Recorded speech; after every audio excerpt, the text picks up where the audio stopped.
The clone stamp tool allows you to duplicate part of an image, and the process involves you selecting one part of a photograph or from another photograph even, and actually putting it in to replace it. So the clone stamp tool is found on the tools palette here, third one down on the second section, and not only can you clone stamp a section, but you can also put in a pattern. But in this film we're just looking at the clone stamp tool. So just clicking onto that, and what we're looking at, we've got two photographs almost identical in fact. This is the client's favorite photograph, except that the customer, the guy here, his eyes are closed and the expression's not very good, whereas when we look on the other photograph, everything's wrong about this photograph. We've got one chef looking towards us, another one looking towards us, and in fact the other customer has got a blur where she's moved during the flash duration. But what we do have is this amazing expression from the guy here. So what we're going to do is copy his face from this photograph onto the other one. Just to make it easy for you to see, I'm just going to go into Windows and Arrange and just tile them two up vertical. So now what we've got, if I just press and hold the space bar, you can see I can move around the image. Just select this photograph as well and move it around. So I want the expression from the image on the left to go on to the image on the right hand side. So first of all, select the clone stamp tool, of course. Remember, its shortcut is S on the keyboard, and then all I need to do is hover across the area where I want to copy from. Just going to shrink down the brush a little bit by that left bracket, and then I'm just going to press and hold the Alt key, Apple key on the Mac, and click just below this straight edge here to make that the point of selection. And then all I need to do, as you can see now, it would actually, if I went over the same photograph, it would start to kind of disappear his face and so on. But I want to move it across to here to the point where it's now just going to just before the nose, but it gives me an alignment element. And then all I need to do is actually start to paint across it. Now you can see, because I moved the point of selection quite a way away from him, it's moving quite a lot, as you can see. Okay, so that's the kind of the bad point of the kind of choice that we chose. Let's just Control Z that for a minute. Let's come back to our other image, make a new sample point, which is just to the side of the nose, and click that. Then come back over to our other photograph, almost line it up with the edge of the nose. These are not going to be perfect, of course, because he's moving just that very fraction.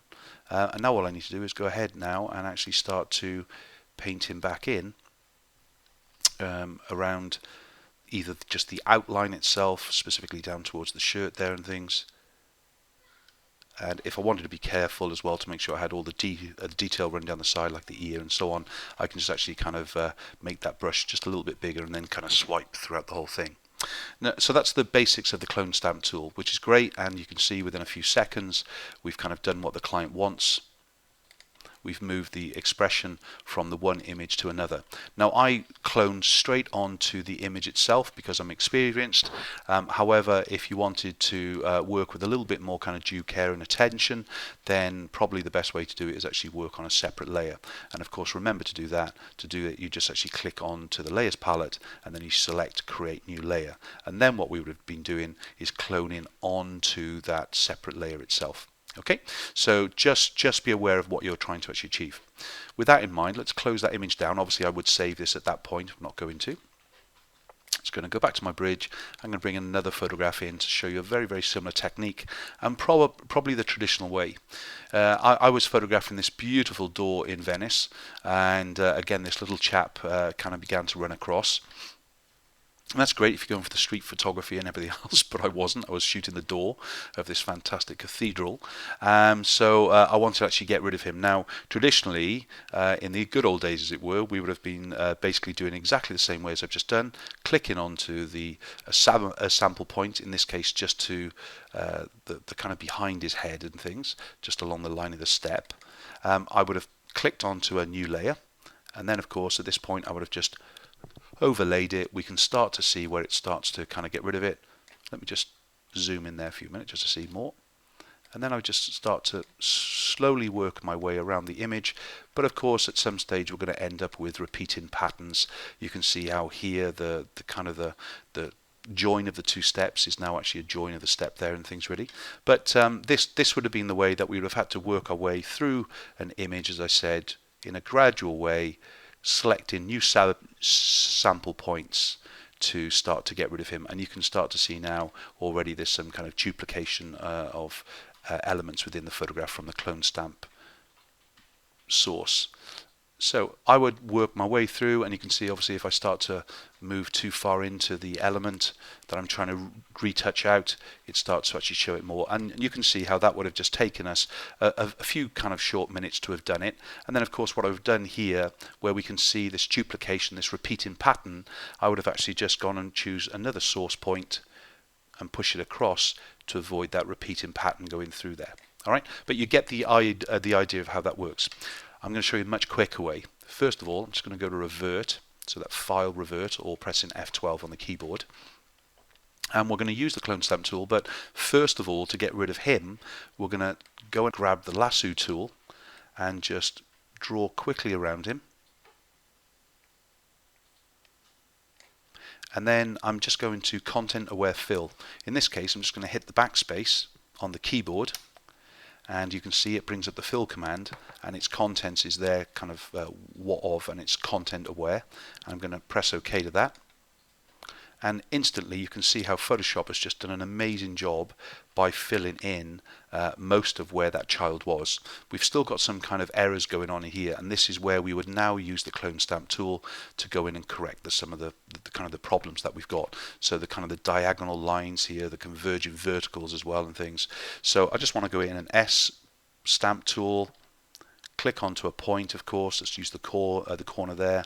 Let's make the corner, do it once more. Let's just do the overall fix first before we then start to actually go in and add in that little bit more of a correction to the image itself. So just clicking from below, choosing a point to add the element from, and then just working our way around using the left bracket just to kind of choose a new selection and sample point. And of course, really what we're trying to do is just avoid repeating patterns all over the place.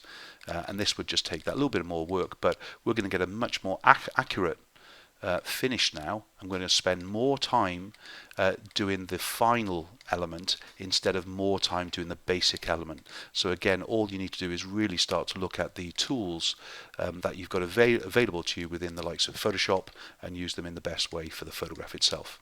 So you can see that in a very, very short time we can kind of create it. If we look at the flag, for instance, here as well, if I was going to go through the old route, as it were, let's just make a new layer again.